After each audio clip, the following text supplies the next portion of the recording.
Olá pessoal, tudo bem? Tô aqui de volta para de novo falar com vocês em relação à Covid-19. Tem um mês e pouco, né, que eu fiz aquele vídeo inaugural em relação a essas atualizações. E nos últimos dias eu recebi alguns pedidos via Instagram para que eu fizesse mais um outro conteúdo.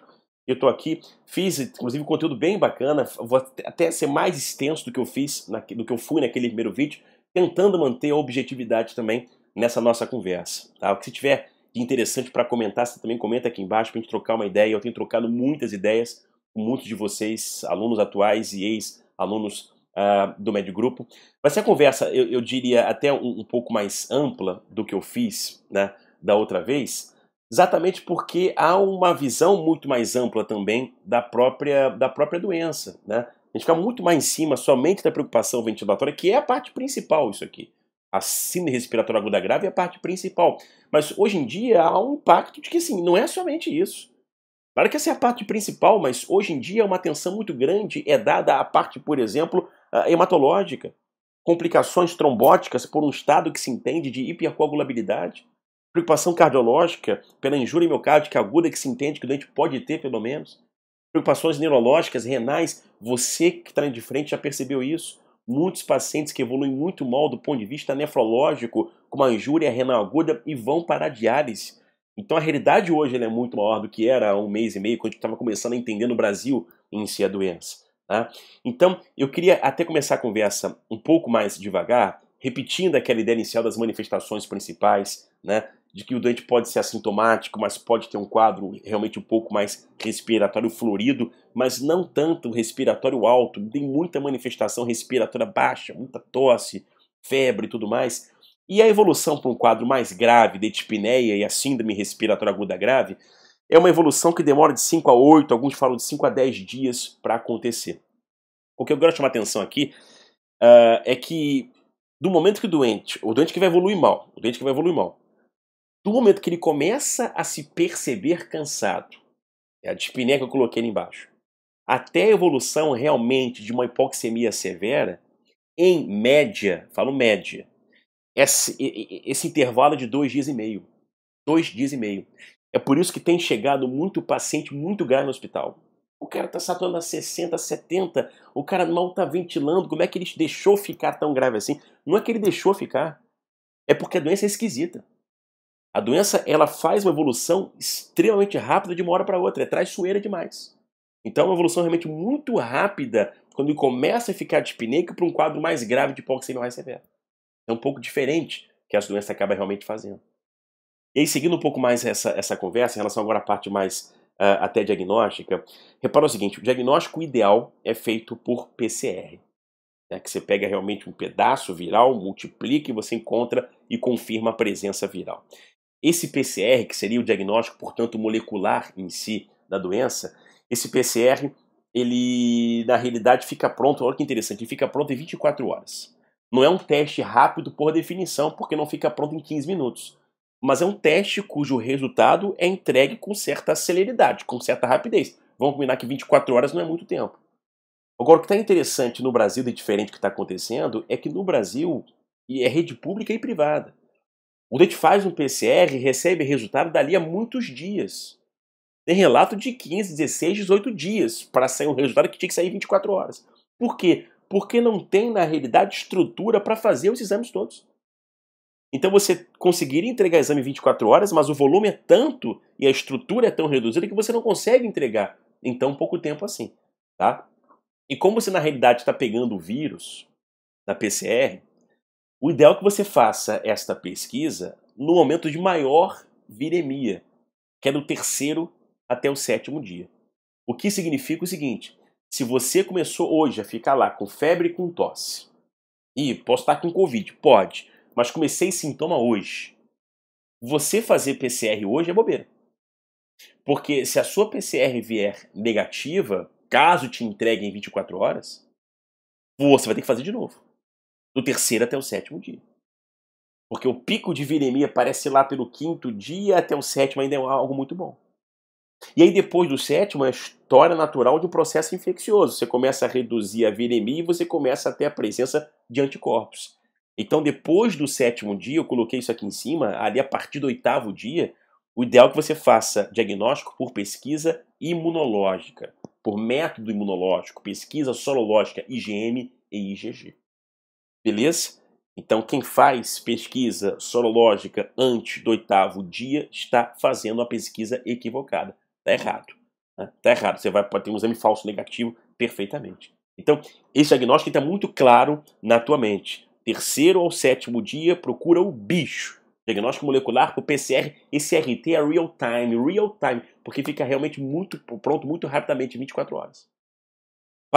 Passou do 7º dia, a partir do 8º dia, teste sorológico. Queria fazer um comentário breve sobre o que eu coloquei aqui do lado, teste rápido, que é uma realidade no mundo todo. A Anvisa tem, pelo menos o que eu li ontem, a Anvisa tem 39 testes rápidos autorizados para uso no Brasil.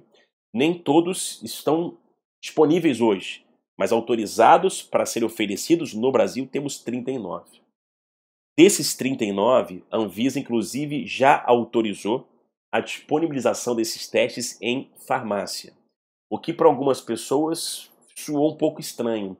Porque qual é a lógica? Há uma pressão no Brasil para se testar mais. A gente sabe, a gente lê, a gente vê isso. Né? Para planejamento até de liberação de quarentena e assim por diante. Mas independente disso, existe uma pressão, então, uma necessidade real, inclusive, de se testar mais. O problema é que esses testes rápidos, que serão ofertados na farmácia num primeiro momento, são testes sorológicos. Testes sorológicos só são úteis a partir do 8º dia. Então, o que eu estou falando aqui tem que ficar muito claro para você, porque, de novo, você é um multiplicador de informações, para os teus parentes, inclusive. Né? Então, imagina que um tio teu comece a ficar sintomático, ele tem na farmácia um teste que pode dar diagnóstico de coronavírus, ele está no primeiro dia de sintoma, ele vai na farmácia, ele compra o teste que é variante de corpo. O teste vem negativo. Dá para confiar? Não. Pode ser perfeitamente um falso negativo. E esse teste, ele vai dar para o teu tio uma sensação falsa e equivocada de segurança. Talvez o seu tio, se não tivesse acesso ao teste, ele fosse ficar confinado no seu isolamento social. Mas quando ele foi para a farmácia, teve um teste que ele pediu, que ele fez no momento errado, e que veio o teste negativo para a Covid-19, talvez ele se sinta protegido, falsamente protegido, e não respeite um isolamento eventual. Então, eu tenho que tomar cuidado com a confiabilidade do teste, com o alto índice de falso negativo que o teste acaba tendo, principalmente quando coletado no momento errado. Entenda, existe teste rápido molecular? Existe. Né? Seria o real time do real time. Fica pronto ali em 15, 20, 30 minutos. Existe, inclusive a Anvisa já autorizou teste rápido molecular. Mas no Brasil, esses testes rápidos moleculares não têm ainda disponibilidade. Pode ser que futuramente, em pouco tempo, até exista. Foi o que fez a Coreia do Sul. Eu não sei se vocês acompanham, não só os casos brasileiros, mas acompanham toda essa comparação que se faz, né, com outros países. A Coreia do Sul, que teoricamente conseguiu achatar muito bem a curva dela. O que a Coreia do Sul fez? A Coreia do Sul testou muita gente. Fez teste rápido molecular em muita gente. Aquela história de drive-thru na Coreia do Sul, o cara ia de carro no lugar, fazia lá o teste e tinha logo o resultado. Era o teste molecular, muito mais confiável. E essa é a parte mais espetacular. Seria o teste mais bacana realmente para você ter, para ofertar para a população, para ter realmente um dado muito mais real de casos. Tudo bem? Então essa questão do teste rápido, enquanto for por sorologia, a gente tem que ter esse cuidado da interpretação do teste no momento certo. Porque até o 8º dia não deveria, né, querer em si essa preocupação de pesquisar sorologia, mesmo que seja por teste rápido. Beleza? Vamos conversar um pouco mais em relação ao profissional de saúde, em relação ao afastamento de trabalho. Eu sei que estou aqui na frente um pouquinho dessa parte aqui, mas enquanto eu vou falar aqui em cima da parte amarela, eu vou me manter na tela. Porque é a seguinte situação: você, profissional de saúde, tem alguém na sua casa sintomático, né? Então você é um contactante domiciliar. Beleza. Se esse teu parente fez o teste, seja teste molecular, seja teste sorológico, o teste veio positivo, você tem que se afastar por 14 dias. Como está escrito aqui, se afasta do teu trabalho por 14 dias. Se o teu parente fez o teste e ele veio negativo, né, seja molecular, seja sorológico, com as ressalvas de ter feito o teste no momento certo, né, você pode, teoricamente, retornar para o teu trabalho. Se o teu contactante, o teu parente, né, que está sintomático, não fez o teste, que é o mais comum de acontecer, você, teoricamente, pelo Ministério, estou falando assim, recomendação do Ministério da Saúde do Brasil, você ficaria 7 dias afastado. Quando eu falo 14 dias afastado, 7 dias afastado, seria, na realidade, a partir do início dos sintomas daquele caso índice da tua casa. É basicamente essa a ideia. Agora, em relação ao profissional, você, profissional de saúde, está com sintoma, está com febre, está tossindo, você tem sintoma que pode ser associado à Covid-19. Eu coloquei aqui do lado apenas a situação de você não ser testado, porque as outras são um pouco óbvias, né? Repara só, imagina que você está sintomático, você foi testado, o seu teste veio positivo. Você se afasta do trabalho por 14 dias. Não tem muito o que discutir. Você foi testado, o seu teste veio negativo, né? Com as ressalvas de você ter feito o teste no momento certo, você poderia confiar nesse teste e você poderia voltar ao trabalho. Com um detalhe só, que o Ministério da Saúde reforça nas suas recomendações. O profissional de saúde sintomático, você está sintomático, você testou e testou negativo, o que eles mais recomendam é que você, na realidade, volte ao trabalho depois que você fique pelo menos 72 horas sem sintoma. Por quê? Porque se eventualmente for um falso negativo, está comprovado que a pessoa que tem Covid, né, ficando sintomático, a transmissibilidade reduz muito. Então você, para repetir a ideia, você, profissional de saúde, está sintomático, fez teste diagnóstico, o teste veio negativo, posso voltar ao trabalho? Pode voltar ao trabalho, desde que você, na realidade, fique assintomático ali, né, por pelo menos 72 horas. Agora, se por acaso você não fez o teste, aí eu vou ter que me tirar aqui da tela, porque eu estou tampando aqui a ideia, se você não fez o teste, né, você se afasta do trabalho por 7 dias. Tá? Você fica 7 dias aí afastado do trabalho, desde o teu início dos sintomas, e você vai voltar ao trabalho quando ficar sintomático e permanecer sintomático por pelo menos 72 horas também. Essa é a ideia. Beleza? Vamos seguir um pouco mais, porque olha só, digamos então que você está lá atendendo um paciente, eu vou me devolver aqui para a tela, você está atendendo um paciente sintomático respiratório, né? A gente sabe que se for um doente leve, você vai devolvê-lo para casa com orientações. Mas se for um doente que tenha realmente uma demonstração de uma gravidade um pouco maior, esse doente ele deverá ser internado, né? Esse doente ele deverá ser internado. Que seria o conceito de um doente um pouco mais grave, tem uma saturação mais baixa, uma hipoxemia. Eu coloquei menor que 90% ou menor que 93%, porque depende de onde você está lendo. A OMS coloca menor do que 90%, mas as diretrizes mais nacionais recomendam menor que 93% para você considerar uma hipoxemia que deveria ser tratada com o paciente teoricamente internado. Ou doente com uma frequência respiratória mais aumentada, a partir de 24, alguns colocam a partir de 28, né, mas uma taquipnea um pouco mais importante. Ou doente com uma alteração neurológica. Então, esse doente, ele deverá ser internado, vai tratar a questão ventilatória dele internado e será submetido a estes exames que eu coloquei aqui. PCR para coronavírus, né, para tentar dar o diagnóstico, que eu já comentei que é o padrão ouro. O painel respiratório molecular. Por quê? Porque ele tem um quadro respiratório. Pode ser coronavírus? Pode, mas pode ser vírus influenza. Pode ser um adenovírus, pode ser um vírus sincicial respiratório, pode ser uma bactéria, uma pneumonia bacteriana. Então você vai fazer esse painel respiratório molecular, que seja, porque você não vai no painel encontrar o coronavírus. Mas você pode no painel encontrar uma outra etiologia para esse quadro respiratório que o doente tem que não seja o coronavírus. Então, certo seria fazer o painel molecular respiratório, que a gente sabe que não é a realidade em muitos locais do país. Beleza. Fazer uma imagem do tórax para ver o grau de acometimento, ver se tem ou não tem um padrão clássico.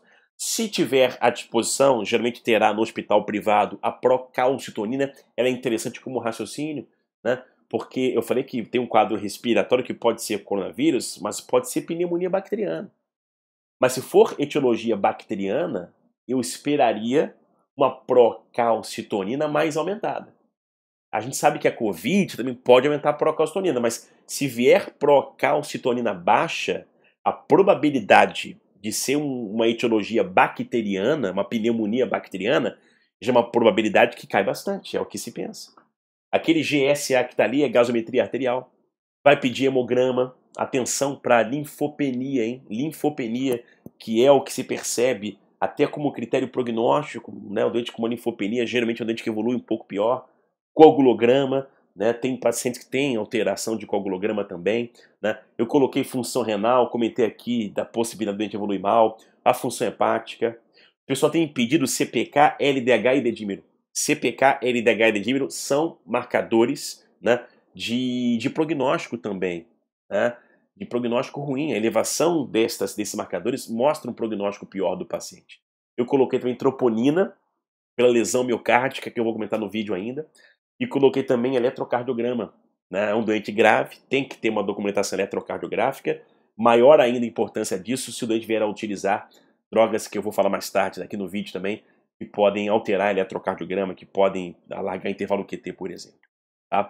Falar rapidinho sobre a imagem, né? Já que você pediria uma teste de tórax nesse paciente internado, o acometimento clássico, né, do coronavírus, né, é essa opacidade com aspecto em vidro fosco, mais periférica e dos dois lados. Você pode ter uma outra enorme, vasta possibilidade de achados mais atípicos. Né? A gente sabe que derrame pleural não é o típico de acontecer, mas você pode ter outras manifestações atípicas que a Covid poderia causar, mas o típico é o que eu escrevi aqui em cima. Né? Nessa outra imagem mais dinâmica, você percebe começar a aparecer ali agora, ali, ó, na periferia, um pouco dessa, agora bem mais intensa, dessa opacidade com aspecto em vidro fosco. E um detalhe que você vai ler muito em laudo de radiologista, de TC, compatível com Covid, que eles escrevem ali o percentual de acometimento pulmonar, né? Geralmente menor que 50%, ou maior do que 50%, porque isso aqui também tem relação prognóstica. Assim como um LDH alta, um dedímero alto, é um doente que geralmente evolui pior, um doente com acometimento maior do que 50% do pulmão geralmente evolui pior. Tem algumas pessoas, principalmente em hospital privado, né, que estão internando os doentes que têm esse percentual aumentado de acometimento pulmonar na tomografia. Né? Porque é um doente que eu falei aqui, é uma relação prognóstica, uma percepção prognóstica que se entende. Agora, olha que bacana, eu insisto de novo. Esse quadro respiratório que o doente tem pode ser Covid? Pode, mas podem ser outras etiologias, inclusive pneumonia bacteriana. Pode fazer um aspecto semelhante a esse, pode. Então, a imagem não afasta as outras etiologias. Eu coloquei aqui, por exemplo, uma imagem de influenza, que pode ser muito parecida com a imagem de Covid. É por isso que você vê muito nos pacientes internados com Covid, ele utilizando o oseltamivir, Tamiflu. Por quê? Porque, olha, pode ser influenza. Enquanto eu não tiver um resultado daquele painel molecular que eu citei antes, enquanto não houver resultado do painel respiratório molecular falando que não tem vírus influenza, esse doente deveria utilizar o oseltamivir. Além disso, pode ser pneumonia bacteriana. Beleza, pode ser. Então, dar antibiótico para uma pneumonia bacteriana, uma pneumonia comunitária, por exemplo, faz parte. Faz parte de um raciocínio clínico, não só em Covid. Covid podem ser outras etiologias respiratórias. Agora, em relação à abordagem dessa parte principal do doente que pode começar a caminhar para uma síndrome respiratória aguda grave. Então, eu estou esse paciente que vai ficar internado, porque ele está, de modo mais objetivo, mal do ponto de vista ventilatório. Esse doente hipoxêmico, ele recebe O2 inicialmente em baixo fluxo, até 5, alguns colocam até 6 litros por minuto. Tá? E muitos ficam muito bem, melhora a saturação e fica tranquilo, você acompanha esse doente. Tá? Agora, o doente que não responder à tua oxigenoterapia, ele está mostrando o acometimento pulmonar mais grave. Então esse doente, teoricamente, ele poderia ser entubado. Poderia ser entubado agora, já que ele não respondeu adequadamente à sua oxigenoterapia. Existe a possibilidade de você tentar antes da intubação outras estratégias de oxigenoterapia. Eu falei no outro vídeo e vou repetir aqui. Essas estratégias, elas não são estimuladas. Elas são até em alguns momentos desencorajadas. Você pega, por exemplo, o Ministério da Saúde do Brasil, tem uma portaria do Ministério, inclusive, não recomendando o VNI. Porque, repara, a VNI que eu coloquei ali, essa sigla HFNC é a sigla em inglês para alto fluxo por cânula nasal, né, de oxigênio, porque esses métodos, eles provocam mais dispersão do vírus no ar, né? Isso é um perigo para o profissional de saúde que está atendendo ele, né? E é mais absurdo ainda se esse paciente tiver no mesmo ambiente de outras pessoas que não fizeram teste confirmatório de Covid. Repara só o que pode acontecer, e deve estar acontecendo por aí. Você tem um covidário, vários leitos, um do lado do outro, né? Você não testou muitos desses pacientes, então ele está num leito para Covid, mas eu não tenho certeza que ele tem Covid. Aí você imagina que o leito vizinho dele comece a venir dispersão de coronavírus. O doente que não tem agora vai ter. Então existe, daí assim, o não estímulo a essas práticas, outras ventilatórias, ou se você for adotá-las, porque o pessoal tem adotado mesmo. Não é contraindicação absoluta, mas se você vier adotar, que seja algo criterioso e com proteção de terceiros. Me refiro à proteção do profissional de saúde e não pode ter o doente do lado, que não tenha Covid confirmada, pelo menos. Beleza? Né? Essa máscara com reservatório de O2 consegue aumentar a concentração de O2 para o paciente. Então são maneiras de você otimizar, aumentar a oferta de O2 para o doente. Tá? Eu vou falar de intubação ainda aqui nesse vídeo, mas se o doente, por exemplo, foi intubado, você fez técnica ventilatória, esse doente não melhorou, você tem estratégias para tentar otimizar essa saturação do paciente, né, pronando o doente por pelo menos 16 horas, que é o protocolo mais tradicional, né, e até ECMO. Né, eu não sei a tua intimidade com ECMO, mas só para falar muito rapidamente aqui, né, a ECMO que mais se utiliza nesse contexto de síndrome respiratória aguda grave é a ECMO venovenosa. Qual é a ideia? Você coloca uma cânula numa veia do paciente para extrair o sangue dele. Esse doente, o conceito é que ele está com uma dificuldade de troca gasosa. Então você pela cânula extrai esse sangue venoso, ele passa pela máquina que vai fazer por ele a troca gasosa, como se fosse um pulmão artificial, vamos comparar assim. E aí esse sangue agora trocado, oxigenado pela máquina, é devolvido para uma outra cânula numa outra veia. É o nome ECMO venovenosa. Tira de uma veia e coloca em uma outra veia, né? E tira um sangue e coloca o outro oxigenado no doente.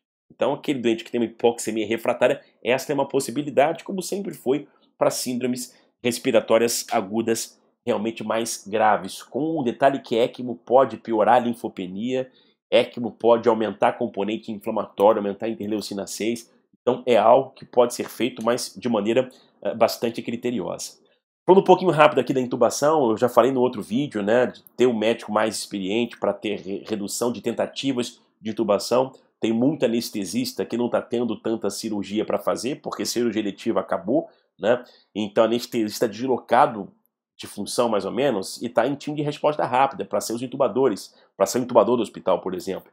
Né? Na intubação, usar a adequação do EPI, saber se paramentar bem, desparamentar bem. Eu fiz um outro vídeo no meu Instagram em relação a isso, se você não viu, te convido a ver.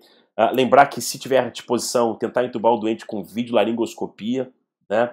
E também em relação à técnica de indução por sequência rápida, exatamente para você...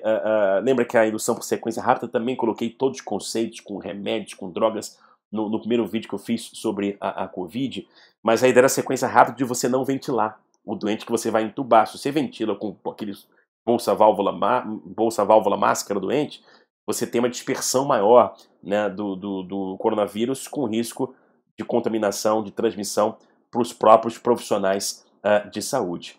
E aí, só para bater com vocês melhorzinho, ou bem claramente a questão da indicação de intubação, a hipoxemia refratária, né, seja você tentou venir no meio do caminho, não respondeu, esse cara vai ter que ser intubado.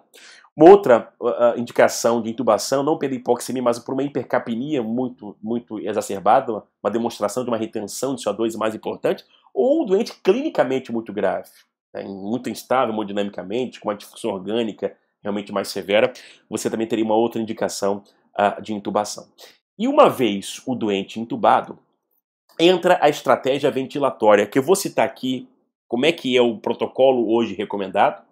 Depois que eu citar o protocolo hoje recomendado, eu faço um breve comentário sobre uma outra corrente que existe hoje em relação à ventilação na Covid. Mas o tradicional que eu vou colocar aqui da ventilação mecânica protetora é o que já se recomenda já há muito tempo para síndrome respiratória aguda grave, que é a antiga SARA, né? Então ventilar com volume corrente baixo, 6 ml por minuto. Beleza, ventila exatamente com volume corrente um pouco mais baixo, né? Lembrando só, pessoal, que esse peso do paciente, 6 ml por quilo, esse peso, na verdade é o peso predito. Isso é interessante porque tem muita gente que não sabe, né? O peso predito, ele é predito pela altura do doente. Então não é porque você pegou um senhor de 130 quilos que você vai colocar o volume corrente no cálculo de 130 quilos. Não, porque você vai hiperestimar o volume dele em relação ao volume predito, porque em relação ao que se entende ser o tamanho do pulmão dele. Ok? Isso é muito importante. Então tem essas fórmulas já disseminadas e clássicas para fazer de fato esse peso, né, predito do doente. Então 6 ml vezes esse peso desse cálculo que eu coloquei aqui. E a frequência respiratória, repara qual é a lógica de você ventilar um doente desses. Como o volume corrente é um volume corrente mais baixo, ele vai ter menos gás para trocar. Então, para ele trocar melhor, é o que a gente chama de ter um volume minuto mais adequado, já que o volume está muito baixo, eu vou ter que aumentar a quantidade de ciclos. Então, doente que você geralmente seta no ventilador uma frequência respiratória um pouco mais alta, pelo menos 20, alguns colocam até 35, né, para ter esse volume minuto realmente um pouco mais adequado.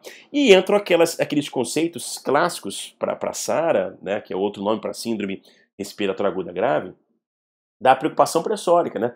Uma pressão de platô menor do que 30, uma pressão de distensão, que o pessoal usa aquele termo em inglês de driving pressure, né, menor ou igual a 15, né, que o driving pressure é a pressão de platô menos a PIP do doente, né, a PIP um pouco mais alta, né, geralmente o pessoal começa com 10, mas pode começar com 10 a 15, e a FO2 eu coloquei 60, mas repara o seguinte, lembra que você assim que intuba o doente, você vai colocar no ventilador 100% de FO2, 100%. Mas logo depois você já começa a reduzir. Já começa a reduzir mantendo o paciente com uma saturação satisfatória de 90% a 96%. E geralmente você coloca 100% e vai reduzindo e geralmente para no 60%. Então é o que eu estou te falando, você intubou o doente com a técnica correta e você terminou aqui nessa setagem do teu ventilador com uma PIP, vamos combinar assim, de 10 e uma FO2 de 60. Qual é a recomendação clássica que o pessoal tem feito para a Covid? Eu vou colocar uma crítica daqui a pouco, mas o pessoal tem feito para a Covid, tem orientado para a Covid. E é o que se faz já há muito tempo para a síndrome respiratória aguda grave. Você agora vai começar, na realidade, a tentar manter um alvo que eu coloquei ali embaixo, de PO2, e ou um alvo de saturação que eu citei antes, 90% a 96%. Então repara que eu coloquei aqui em cima, né, valores de FO2 e de PIP. Eu coloquei de amarelo como é que a gente começou. Uma FO2 de 60% e uma PIP de 10%. Eu posso mexer no ventilador do paciente. Quando eu falo mexer, é caminhar para um lado ou para o outro, nessa associação de FO2 com PIP. Da seguinte forma, se o doente estiver num alvo adequado, olhei a saturação dele, por exemplo, está de 90% a 96%, ou colhi uma saturação e está com uma PO2 satisfatória. Esse doente eu vou tentar, entre aspas, desmamar ele da dependência ventilatória. Então vou tentar percorrer o sentido da seta verde. Tentar reduzir FO2 para 50%, com a PIP de 10%. Depois FO2 50%, PIP de 8%. E começa ainda a tentar andar lá para a seta verde. Depois para FO2 de 40%, com PIP de 8%. depois você continua a reduzir. Essa é a ideia, tentar desmamar o doente. Se esse doente ele não tiver nessa faixa de saturação ou de PO2, eu deveria ajustar a ventilação dele caminhando no sentido da seta vermelha. Porque se ele está saturando mal, eu vou aumentar a FO2. Eu vou ofertar mais oxigênio para ele. Se ele está saturando mal, além de eu aumentar a FO2, eu poderia aumentar a PIP dele. Porque a PIP, de certa forma, você conseguiria talvez aumentar a distensão alveolar. É como se você abrisse o alvéolo com a PIP e aumentasse a oferta de O2 com a FO2 mais alta. Você faz dessa maneira, né? Lembrando que se o doente se mantiver, né, com a relação, o pessoal chama de relação PF, né, que é a relação PO2-FO2 menor que 150, que já é uma SARA realmente moderada, SARA grave, né, você tem também essa estratégia de pronar o doente, né, e a estratégia de pronar o doente por pelo menos 16 horas. Né? Então isso eu coloquei aqui é ventilação mecânica protetora, que classicamente se indica para SARA, para síndrome respiratória aguda grave, e também se extrapolou para a Covid. Qual é a questão que eu queria colocar? E vou colocar muito rapidamente porque não é um consenso. Mas existe uma corrente hoje liderada por um italiano chamado Gattinoni. E na Itália ele viu muita coisa na Itália nesse sentido, né? Mas se tem a ideia de que o pulmão acometido por Covid, principalmente no início da doença, é o pulmão com uma complacência ainda muito satisfatória. Então, tem uma corrente que defende o seguinte: olha, se a complacência está muito satisfatória, não é para eu ficar, não seria, vou estar no condicional porque não é um consenso, mas não seria para eu ficar preocupado em manter a mesma estratégia ventilatória que eu uso para a SARA. Né? Então, esse italiano ele defende o seguinte: olha, se houver um paciente no seu início de Covid, o pulmão com fenótipo mais inicial, que teoricamente é uma complacência mais tranquila, não vamos colocar uma PIP alta. Ele defende uma PIP mais baixa do que está aqui. Né? Inclusive, o pessoal aqui da USP, em São Paulo, aqui no Brasil, fizeram uma outra curva, outra sequência dessas que está aqui, com uma PIP mais baixa, porque há uma lógica, uma corrente nesse sentido. Né? No volume corrente, talvez não tão reduzido. Tipo assim, não vamos mexer tanto, não vamos agredir tanto o pulmão dele, porque ele está muito no início, o pulmão não está tão agredido, a complacência está muito tranquila. Então, repara, existe essa recomendação formal, mas há uma corrente que defende uma outra visão sobre a estratégia ventilatória na Covid-19. Beleza? Vou aumentar um pouco mais a conversa para essas outras partes, não vou tentar ser objetivo, mas em relação, por exemplo, à hipercoagulabilidade, há essa preocupação absoluta mesmo da hipercoagulabilidade, doente com complicações trombóticas, portanto, o doente que fica internado, ele hoje fica com heparina profilática. Fica. Quando é que você anticoagula o doente plenamente, faz heparina em dose plena? Obviamente, TVP e TEP confirmados, então teve o evento trombótico, obviamente o doente vai ser coagulado. O que existe, também vou colocar que não é uma recomendação formal, mas tem muita gente fazendo ou iniciando anticoagulação plena em pacientes sem documentação de complicação trombótica, mas sob uma interpretação de doença, de um risco muito aumentado de complicações trombóticas e até, quem sabe, complicações trombóticas já existentes microvasculares. E aí o que mais se usa para fazer esse tipo de raciocínio é o dedímero. Então tem muita gente, não há uma recomendação formal nesse sentido, estou colocando só as novidades, a gente abriu o horizonte, é ver a doença como um todo, o pessoal tem estudado, tem feito. Tem muita gente iniciando anticoagulação para paciente com dedímero muito aumentado. Bernardo, o que é muito aumentado? Geralmente acima de 6 vezes o limite superior de normalidade. Se é um doente que talvez esteja sob um risco trombótico muito aumentado ou já com tromboses clinicamente não documentadas, não manifestadas. Então tem muita gente coagulando, não coagulando, mas anticoagulando o paciente já com um dedímero muito aumentado. Beleza? E em relação à parte da injúria miocárdica aguda, isso é um conceito da cardiologia, a definição da injúria miocárdica aguda é a percepção de uma elevação aguda de troponina. Então, se houve essa elevação aguda de troponina, houve uma injúria miocárdica aguda. Foi uma oclusão de coronária? Não necessariamente. Mas houve, machucou o coração, lesou o coração. Qual a importância eu coloquei disso? Há um percentual significativo daquelas pessoas que ficam internadas que apresentam esta alteração no laboratório.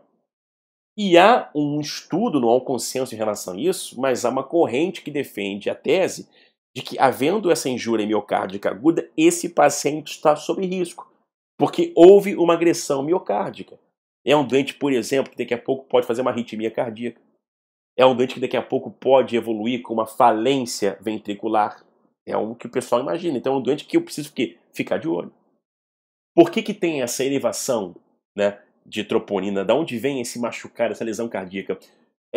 São várias teorias, eu coloquei ali vários motivos, pode ser algo multifatorial, mas há quem defenda a possibilidade de uma miocardite viral.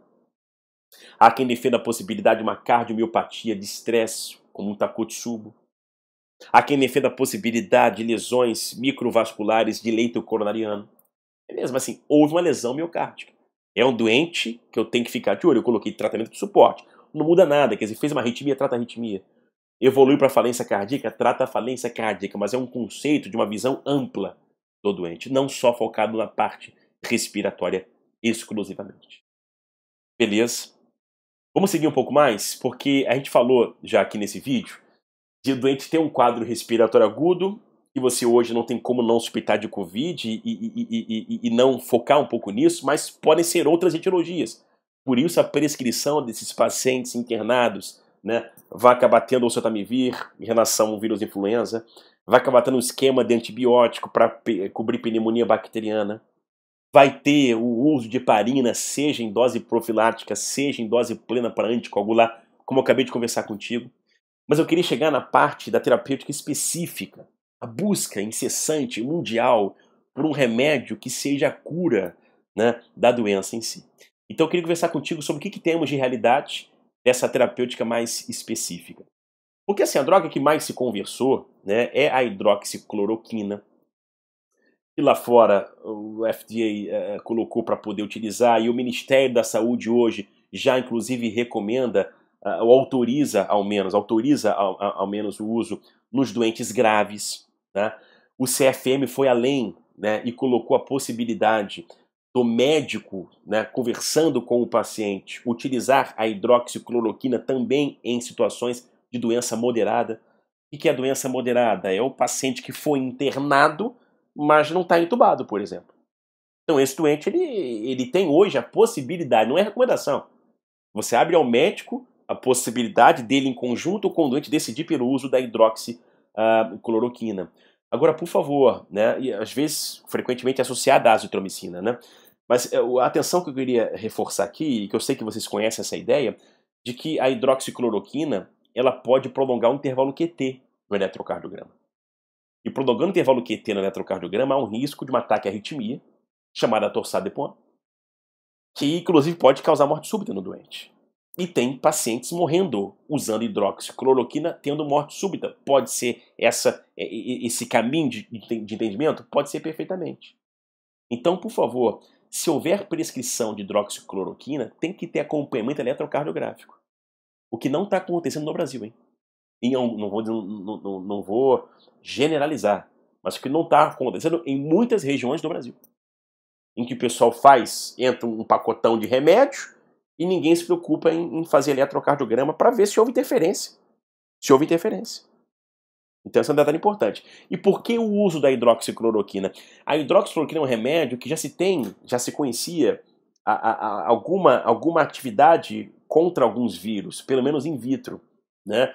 Isso parece que se mostrou também um pouco em relação ao coronavírus in vitro, e tentaram em vivo reproduzir. Os resultados têm muita alegação de coisas completamente variadas. A pessoa fez muito certo, outra não fez a menor interferência, mas é um remédio ainda no rol de possibilidades.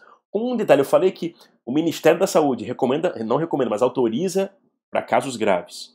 Falei que o CFM abre ao médico a decisão do uso também em casos moderados. Agora, por favor, casos leves sejam criteriosos demais. Porque casos leves não serão internados. Casos leves vão para casa. E você dá hidroxicloroquina para casa, um remédio que pode provocar alteração eletrocardiográfica, elétrica com risco arritmogênico, é algo que tem que ser pensado e repensado. e uma prescrição muito criteriosa se isso for feito. Ok? Além dessa opção de atuação antiviral da hidroxicloroquina, um remédio que nesses dias está sendo muito falado é o Remdesivir, porque o FDA, lá nos Estados Unidos, autorizou agora o uso do Remdesivir, baseando-se num estudo que demonstrou que o Remdesivir reduziu o tempo de internação dos doentes que utilizaram o medicamento. Então não é a descoberta da cura, não há esse conceito ainda, mas há o conceito de que há a possibilidade de você reduzir o tempo de tratamento, que é muito bom para um sistema de saúde que já está em colapso. Tá? Então o remédio que o FDA já autorizou. Qual o problema do Brasil? Não existe Remdesivir no Brasil. Não existe, estou falando na data de hoje. Tá? E aí a Anvisa já entrou em contato, né, com a empresa norte-americana responsável pelo Remdesivir, se não me engano, Gilead ou algo desse tipo, para tentar importar o medicamento. Então, sim, já fez solicitação, já entrou em contato, mas quando isso aqui vai existir, vai estar disponível no Brasil, a gente não sabe, mas é um remédio antiviral do momento que eu digo desses 2, 3 dias, 4 dias anteriores a essa gravação do vídeo. Né? Além desses remédios antivirais, né, existem antiparasitários que estão sendo utilizados com a ideia de uma atividade antiviral. Né? A ivermectina e a nitazoxanida. Né? E em relação à atividade antiviral, não é muito novidade. A anita, por exemplo, pesquisa com vírus de febre amarela, por exemplo, já se percebeu um pouco dessa atividade, né? Mas então são drogas antiparasitárias que o pessoal está tentando ver alguma atividade antiviral desses remédios.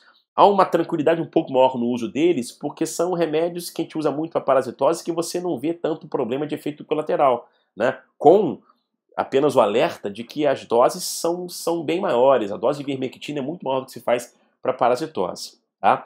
E um outro remédio antiviral que está também no radar, vamos dizer assim, é o atazanavir, né? Que tem para esquema para HIV, né?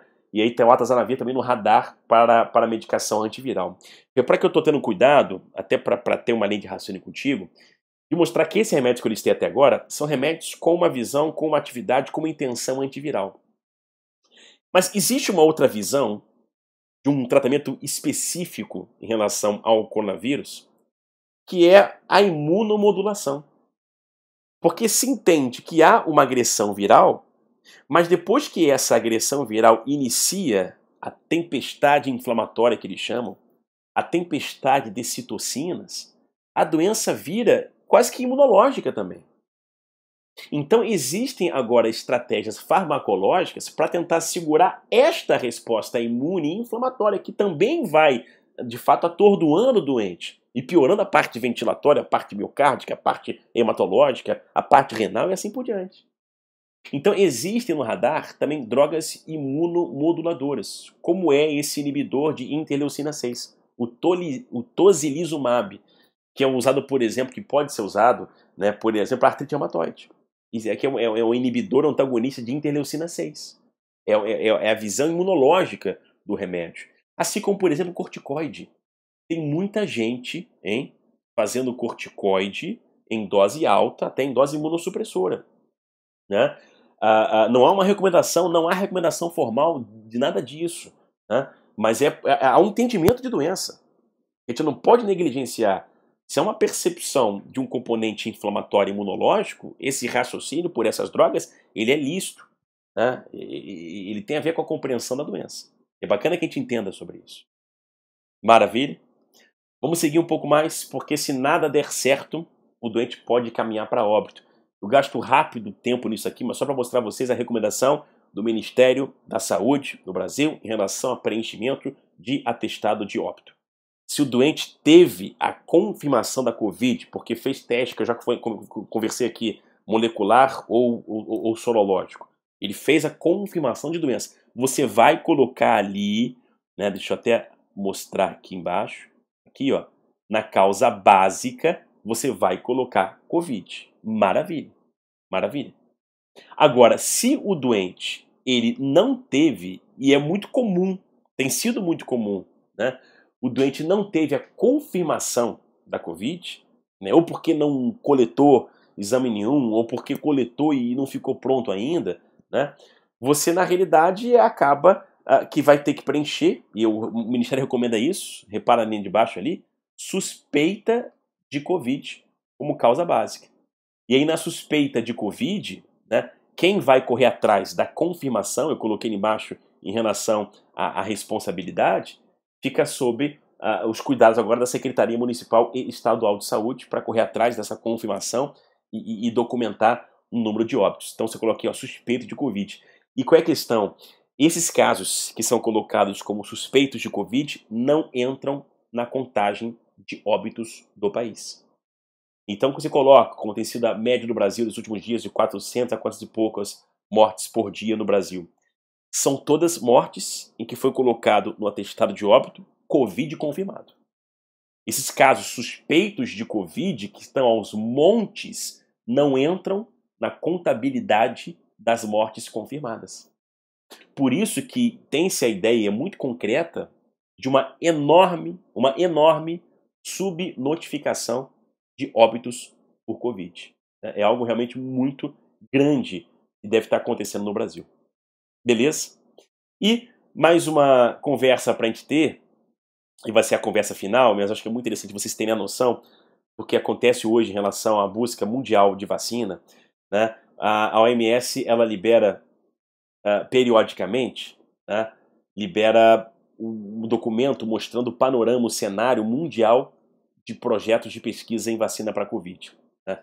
Hoje, o último documento, né, hoje é dia 4 de maio, o último documento que eu tive acesso, que foi liberado, foi de 30 de abril. Né?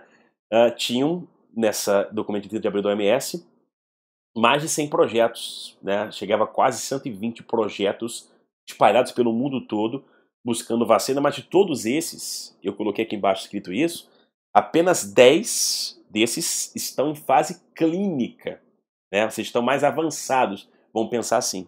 Eu coloquei os 10 aqui, né? Não vou ler isso tudo, claro, mas só para vocês, eventualmente, quiserem pausar aqui o vídeo e verem, né? Você repara que o grosso maior é na China, né? China e Estados Unidos, um dos dois provavelmente vão ser os primeiros a liberarem uma vacina para uso. O Trump ontem deu uma entrevista numa rede de TV, se não me engano Fox News, não tenho certeza, mas afirmando que os Estados Unidos terão a vacina contra o Covid até o final desse ano, foi o que ele falou. Talvez um pouco otimista, tomara que ele esteja certo, né? Mas os especialistas falam ainda naquele prazo que já se falou de 12 a 18 meses. Né? Repara quando eu coloquei esses prazos aqui, né, você tem até o item 4 com prazo ali, um chinês, de dezembro de 2020, mas é o prazo desta fase clínica do teste. Né? Porque lembra, para você passar por um desenvolvimento de vacina, né, tem toda a fase pré-clínica, que é trabalhosa demais. Quando chega na fase clínica, né, a fase 1 é a fase de segurança. Né? Para você testar a segurança da tua vacina, você pega um número reduzido de voluntários, vacina para ver se vai ter um efeito colateral mais grave para testar a segurança. A fase 2, muitos desses testes estão entrando em fase 2, estão numa transição de fase 1 para fase 2, mas a fase 2 você avalia a imunogenicidade, ou seja, a capacidade que a vacina tem de gerar anticorpos, de gerar alguma resposta imune que você consiga mensurar. E depois ainda tem a fase 3. A fase 3 é você avaliar a eficácia, você avaliar se essa fabricação de resposta imune de fato é eficaz contra, né, aquele micro-organismo que você está tentando defender. Então, e sempre com um número muito maior de voluntários, né, de segurança, número reduzido. A fase 2 se aumenta um pouco, mas é a fase 3, que é a fase realmente de avaliação de eficácia, é um número ainda maior de voluntários. Então, esses projetos todos tem que sair da fase 2 para entrar na fase 3. Claro, há um derramamento de bilhões de dólares no mundo inteiro para se procurar essa vacina. Né? Existe uma coalizão, por exemplo, uma coalizão internacional que ajuda, que fomenta muitas dessas pesquisas. Uma coalizão internacional sediada em Oslo, na Noruega. Eu estava lendo sobre isso, que de fato fomenta muitas dessas pesquisas. Então, assim, a gente vai chegar numa situação de descoberta, mas vamos ver, né? Esse prazo aí de um ano e meio, tomara que menos, né? Para que a gente tenha essa vacina. E para terminar a conversa da vacina, uma conversa interessante, não sei se você já ouviu falar sobre isso, se alguém já te falou, se você já leu, em relação a BCG. Já viu isso, né? Existem alguns testes com BCG e são os testes em fase clínica mais avançados. Por quê? Porque BCG é vacina de até 100 anos. Então BCG é a fase 1 de segurança, já conhece. Fase 2 de imunogenicidade, já conhece. Então os trials em relação a BCG estão muito mais avançados. Mas qual é a ideia? Primeiro, só para contar aqui, que eu acho interessante, como é que se chegou no raciocínio para BCG e qual é a ideia de aplicar BCG. O raciocínio chegou pelo seguinte motivo, né? O pessoal começou a comparar a mortalidade, né? Países em que a mortalidade foi ou é muito aumentada: Itália, Espanha, Estados Unidos. Países em que a mortalidade é ou foi muito baixa: pega Japão, Coreia do Sul. E começaram a ver o que o pessoal que teve menos mortalidade, né? O que eles têm de diferente em relação aos que tiveram mais mortalidade, né? E aí fizeram uma percepção de BCG como fazendo parte de calendário vacinal. Porque não faz parte de calendário vacinal, por exemplo, de Espanha, Itália e Estados Unidos. Então, levantaram essa possibilidade, né? Ah, será que a BCG tem alguma coisa a ver? Não dá para saber. Você tem outras inúmeras variáveis sociais, físicas, genéticas envolvidas nessas sociedades, né? Se for comparar Coreia do Sul e Japão com os Estados Unidos, Itália e Espanha, você tem característica física. Então você vai dizer que foi o olho puxado dos caras. Característica alimentar. Então, assim, pode ser a BCG, tem uma certa lógica, eu vou falar agora, mas tem muita variável de sociedade em si para poder e de conduta, de testar, não testar e tudo mais. Então tem muita coisa para você ter como viés, né? Mas qual é a ideia da BCG? Você sabe que a BCG você indica no Brasil para você prevenir formas graves de tuberculose. Mas o que se percebe na BCG é que ela gera outros ganhos imunes heterólogos. É como assim, mal para tentar utilizar um termo para a gente fazer uma conversa mais objetiva, é como se a BCG fizesse um upgrade imunológico na pessoa. Não apenas uma proteção contra formas graves de tuberculose, mas se percebe que são crianças, às vezes, que têm menos frequência de infecções respiratórias de um modo geral, né? Então há uma ideia de que a BCG faria um upgrade imunológico das pessoas. Então, vamos vacinar para BCG as pessoas, para que elas tenham agora esse upgrade imunológico e não fiquem infectadas. Ou se ficarem, que tenham um quadro mais brando de doença. Então, esses testes estão sendo feitos. Eu coloquei aqui na Austrália, na Holanda, nos Estados Unidos, na Alemanha. Na Alemanha, não é com BCG, na Alemanha é com uma variação recombinante de BCG, mas é a mesma ideia, né? E no Brasil, né, o Ministério da Saúde do Brasil forneceu, se não me engano, R$ 600 mil para fazer esse teste, se não me falha a memória, aqui no Rio de Janeiro e acho que no Ceará, posso estar errado, mas enfim, no Brasil está em essa ideia, mas repara só, esses testes todos estão sendo feitos, né, para ver se a pessoa vai conseguir não desenvolver a doença ou desenvolvê-la de uma forma mais branda.